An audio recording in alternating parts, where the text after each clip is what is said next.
Alright, let's get our mind right fully this morning. This is Kamak Performance shit right here. Kamak Performance right here. That's my last name. You can spell it frontwards and backwards the same way. C-A-M-A-C, C-A-M-A-C. And my dad, when I was young, had a Mustang 5.0, a maroon red one, which is my birthstone, because my birthday's in January. I'm an Aquarius. And he souped it up. He bought it like cheap and souped it up, rebuilt the engine, did all the pinstripe himself and like the extra striping on the doors, on the bottom, like different than pinstripes. But he got custom stickers that said Kamak Performance and like blue, and it's crazy to see how this color blue went perfect with the maroon red color of the whole car. It went perfect. But big old cool ass custom stickers that said Kamak Performance on it, slapped right on the back window, on the top back windshield, and then one on the top.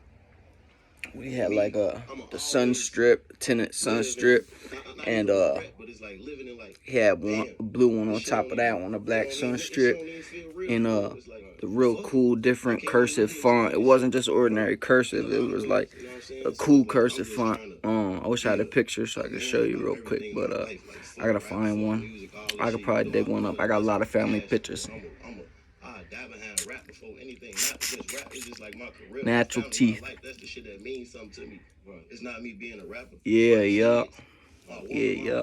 But yeah, man, it was really sharp. A different type of font that other than just cursive. And so I lost my dad about a year ago now, and he was my biggest fan through football, wrestling, the whole nine. He'd make really cool custom cutout out of this big ass piece of cardboard. He made it into a 3D arrowhead because I played football my whole life. I played quarterback and middle linebacker. I was a wrestler my whole life. But one year, I grew up in Deptford Township. That's my hometown, and I played from like midget team, like on the same midget team, but like different weight classes, and the names changed, like Jaguars, Cougars, Tigers, Seminoles. And my dad made a big ass arrowhead one year when I was on the Seminoles with 3D letters on it that spelled out my name, Kamak, on it, and he painted it our colors, white, black, and gold, because Deptford's black and gold. And there's a big ass cardboard, 3D cardboard cutout. I don't know how he made it 3D, but he did. He cut out a bunch of pieces of cardboard and like bent it and made a 3D big ass arrowhead. My dad was real artistic. He could draw, he could do real artistic shit. He's a really hard worker. That's where I get my work ethic from. But I'm just telling you a lot of the background on what Kamak Performance is. And this right here this morning is Kamak Performance. Let's perform. I usually throw on like different podcasts when I roll my morning joint. It's still early. I ain't too late. Swag and how I think is trying to make everybody around me happy. Everybody around me, however I can. You know what I'm saying? Like, that's really me as a genuine person. And I feel like I lose myself doing that. You know what I'm saying? I let myself down. I let other people down trying to make everybody happy. You know what I'm saying? And it's like, I built that just being a genuine person. So it's like, when it comes to my city and my community, you know what I'm saying? Like, all right, I gotta get back in any way. I'm just thinking to myself, I know personally, it's like, especially with the youth, that's why I be so passionate. I know it's still early. I ain't too late to get my mind right. As soon as I woke up this morning, which was like, I got to sleep late. It was like 3 in the morning when I got to sleep, and I woke up at like 7, so I only got like 4 hours of sleep. 4.5, I don't know. And as soon as I woke up, I had half a joint mixed with a bunch of, all I smoke is dispensary exotic bud or whatever, and I had a mixture of tons of roaches of shit over the past couple weeks, and I rolled a real nice weed slash good roach weed joint. Regular good bud and good roach weed. And I smoked half of that last night for my nighttime joint, and I took it down and I put it out halfway and woke up 7 o'clock this morning, and smoke that. So that's why I say get my mind right fully, and I like y'all to be here with me as I do, show you how I roll a joint. It really depends. When I use a crusher, the bud has to be really, really, really sticky in order for me to use a crusher. I don't feel at all that you lose weed. Like, you know, they'll say, there's people that say, oh, I don't use crushers because you lose weed when you use them. You don't lose weed when you use them. You can sit here and bang this bitch for as long as you want and you'll get all the bud. But you don't lose weed in the grinder. It's just your preference or how much the bud's giving you a hard time, how sticky it is and stuff. So this breaks up fairly good. I'll use a crusher for the sake of the video. This has got some miles on it. I got a really big extended one, really big one at my mom's apartment. Keep it on deck always, always. Yeah, but when I do this in the morning, I usually put on like some type of podcast or hop on YouTube on our TV here in the living room, which is a smart TV, and I check on what's going on and see if I can't find nothing. That's going on in the industry, the music industry, to update myself on and then make a video on myself. That's what I like to do. It makes me feel good. It makes me happy. It keeps me in tune. Yeah, it makes me feel good, you know. With the way the world is today, you know, a lot of people's mental health is spiked because of the way of the world right now. So whatever outlet it is that you find yourself indulging in that makes you feel good and get through your day and like feel like a kid again, it gives you the feeling of feeling like a kid again, whatever that is that you're doing that makes you feel like that, don't stop. I don't know why it ain't focusing.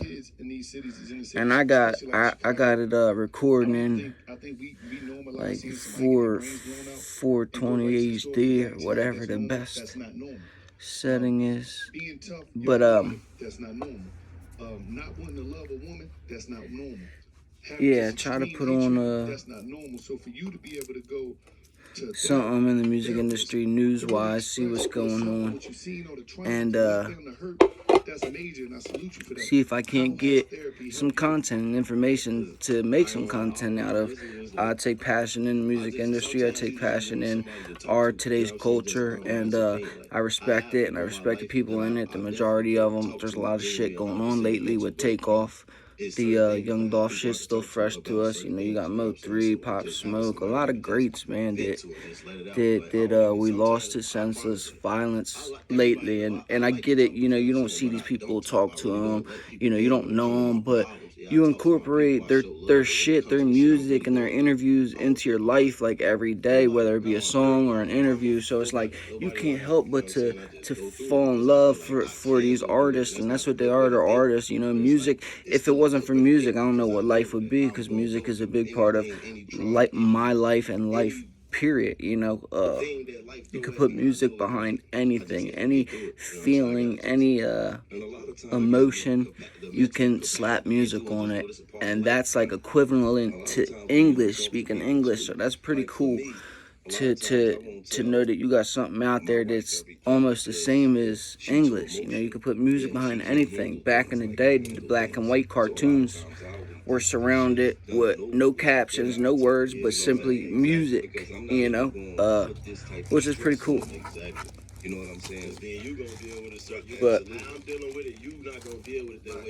spare time type shit. I don't get paid off YouTube. It'd be nice to come up like that, but I don't have a set content to be able to bring in a revenue. Not to mention, I'm a worker. I couldn't see like hanging out making content unless, again, it was like some freak accident and I blew up. But I don't have a content to where I can blow up. Like rolling weed and talking about weed, it can only get you so far. You know, California and people with really good setups, period, have been doing that type shit, like good reviews on bud. And I have the access, like we're a legal state in Jersey, South Jersey, like, you know, I had access, but I don't really have the means right now. The way of the world shit's tight. I'm grinding, trying to shine and show my work ethic. But alright, let's get going here. I've mixed up over I guess we've been maybe a legal state maybe a year now, maybe coming up on a year. But either way, I've had my fair share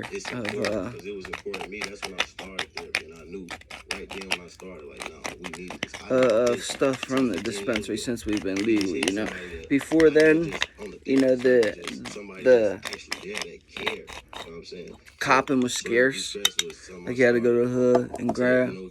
And nowadays they're even lacing the bud nowadays. Like they're even putting fentanyl in the weed nowadays. So it's like before coming a legal state, it got to a point where, you know, you were beyond paranoid before even smoking. And I don't get paranoid when I smoke, especially now we're a legal state. There's no reason to get paranoid. And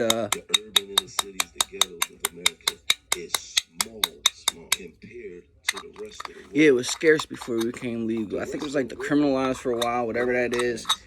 And then finally we got it passed to be legal. But like Philly's not even legal yet. And I'm right here next to Philly. I'm like 15 minutes out from going over to Walt Whitman or the Ben Franklin Bridge into Philly. Like 15, maybe 20 minutes.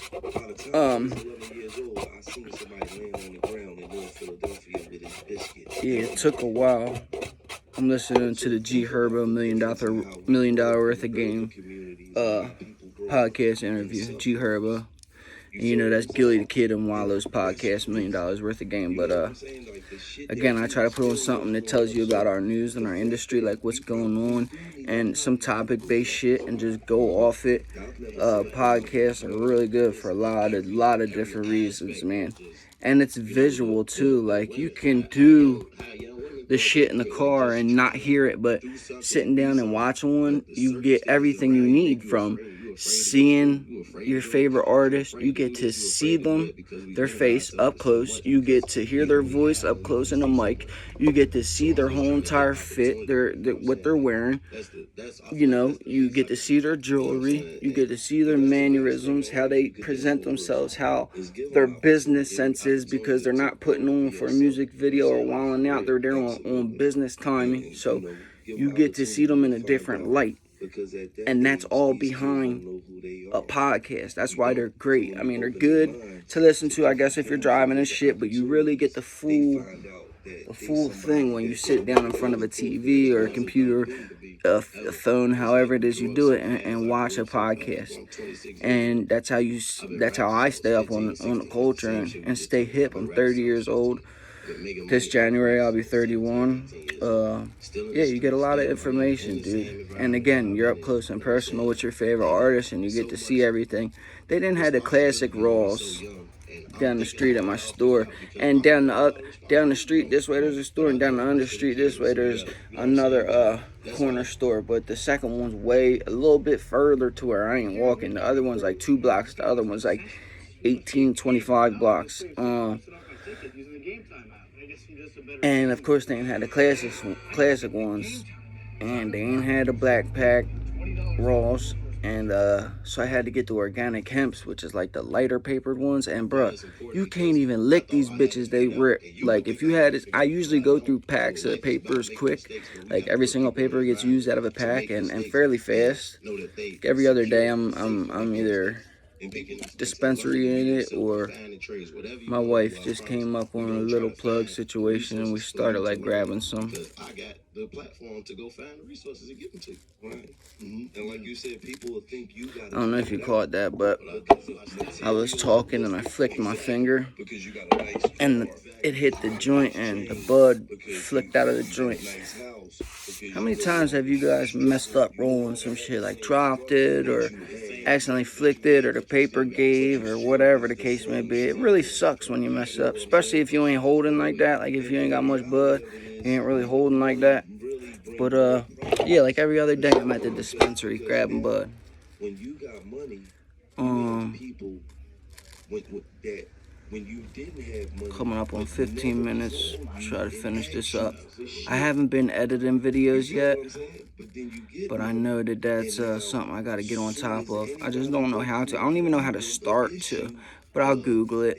I'll Google how to start, or ask my son. Like, I want to split screens and like put different videos up in the corner while I'm in the big screen with them in my corner, their videos in my corner, and it's playing, and I could pause their video and then talk to y'all and tell you like how I feel about what they're saying in the video, then play it again like a reaction video. Like, I don't know how to do the split screen situation. I just hit the damn paper again, bro. I'm flick butt out. Like, come on. So I gotta ask my son how to do that, though. And if he can't get it situated, which I'm sure he'll be able to, then I'll just Google that shit. But I'm sure he could definitely get it situated. Yeah, but the reason why I say that about the papers is, one, I want to point out what I'm smoking.